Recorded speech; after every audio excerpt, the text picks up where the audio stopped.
সবাইকে স্বাগতম জানাচ্ছি আজকের এই ভিডিওতে। আজকে দেখাবো কিভাবে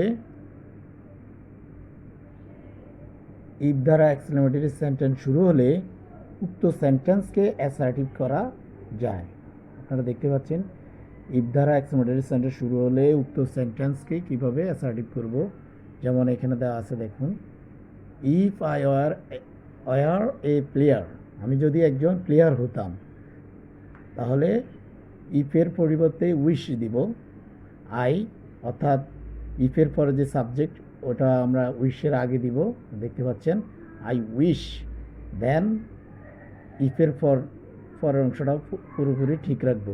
I wish I were player, আমার ইচ্ছা আমি যদি প্লেয়ার হতাম। এরপর exclamatory two, example, if I could fly, আমি যদি উঠতে পারতাম, তাহলে কি আই উইশ, অর্থাৎ ইফের পরে যে সাবজেক্ট উইশের আগে সেই সাবজেক্ট দিব, এরপর ইফ তুলে দিয়ে আই উইশ দিব, এরপর আই কুড ফ্লাই। তো আশা করি আপনারা বুঝতে পেরেছেন যে ইফ দ্বারা এক্সক্লেমেটরি সেন্টেন্স শুরু হলে উক্ত সেন্টেন্সকে কীভাবে অ্যাসার্টিভ করা যায়। সবাইকে সাথে থাকার জন্য ধন্যবাদ। আল্লাহ হাফেজ।